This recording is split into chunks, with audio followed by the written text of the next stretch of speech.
Good evening. My name is Sarah Lynn, and like most of us in this room, I grew up hearing about rape. From the news, from my parents and my friends. I grew up hearing about the horror of it, and not just the act of it, but also the consequences that follow.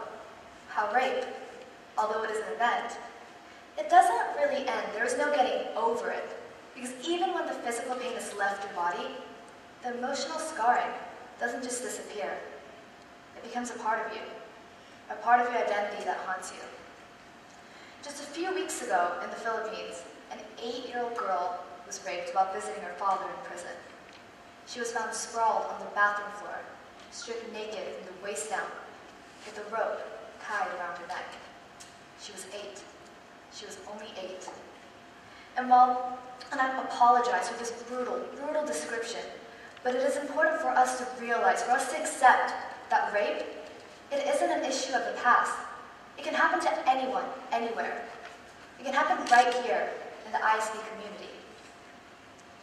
Rape, by definition, means an unlawful sexual activity carried out forcibly or under threat of injury against one's will. But people seem to forget the true definition and apply it in everyday casual language. Apparently, the word rape can also be used to describe something difficult. People say that they're raped by a math test, a lab report, or rigorous exercise. I've seen students right here at ISB come out of their classrooms and say to their friends that a particular test totally raped them. Yes, these types of action happen even at ISB, where the students are taught to the highest of standards. It amazes me that while we are taught to be internationally aware, we are intentionally choosing to compare someone's horrific ordeal to something as small and insignificant as a test. I can only wonder the immeasurable pain and offense a rape victim would feel if they ever heard someone use a word that had ruined their lives in such light manner. How insulted and belittled they would feel. Another word that has recently become widespread throughout the internet is frape. Frape is short for Facebook rape, which is when someone hacks your Facebook account. It's unbelievable that people actually compare the damage of a sexual assault to something as trivial as a hacking of a social networking page. And what's even crazier is that this concept, this idea, is so common that we have created a whole new word for it. The sad news is that these people aren't ignorant people. They don't act this way because they're uneducated. They do because it's accepted by society. Family Guy is amongst one of the most popular TV shows in the world.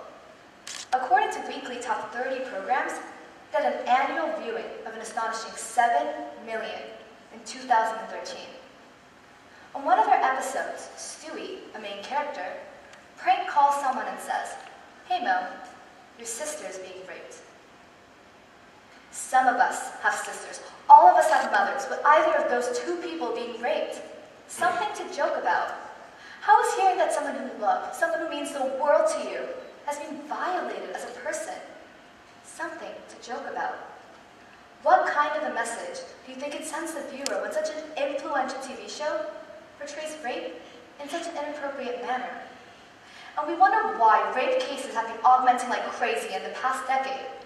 Look at what our generation is being exposed to. Look at what they're being taught to believe. The misuse of rape, that doesn't end there. Just a few years ago, an American comedian and the television show host, Daniel Tosh, stirred up huge controversy when he made a rape joke during his comedy routine that upset a female audience member. She interrupted him to tell him that she didn't find his jokes funny.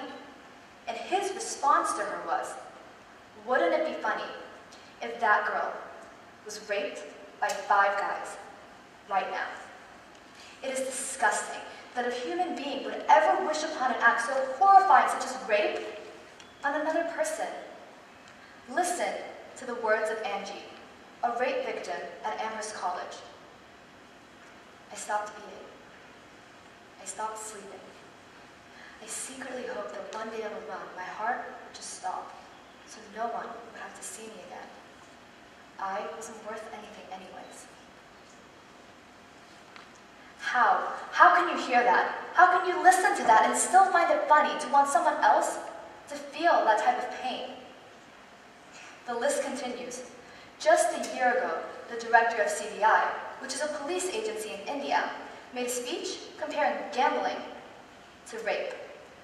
He made the claim that if the government couldn't enforce a ban on betting, they should at least legalize it to make profit off of it, by saying that the situation was like rape. If you can't prevent rape, you might as well enjoy it. This man compared the damage of rape and enjoying that to the government earning profit, to the government earning money. I hate that I have to grow up in a society where someone else's misery is used as a source of entertainment and casual conversation. I hate that while 89,000 rape cases happen just in the United States annually, and on average 1 woman every 2 minutes is sexually assaulted, that our society fails to recognize the horror behind it. It terrifies me that so many scholars believe that language and the way we think describes how we feel about the world. Because if we see language, if we see rape, no different than a math test, or see it as something to joke about, it is only going to become more common. But unlike some damages in our society, this one is reversible. Language and the way we think is plastic, which means we can change it, and we can change the course of the future. By simply recognizing the true definition of rape and preventing yourself from using it in inappropriate situations, you are helping the world recognize the gravity, the seriousness of rape. While trivializing rape may not seem like a big deal, when you say it or hear it every once in a while, the overall effect it has on people is massive. It teaches us that rape, it isn't upsetting. And because it happens so much, and because it's so common, we learn to rationalize or justify it. As I see it, we have 2 choices: to act now and try to spare the millions of lives that would be tainted by rape, or just sit back and let this happen while knowing that you could have helped to prevent it. At the end of the day, the choice is all yours. And I truly hope, that you will pick the right one. Thank you.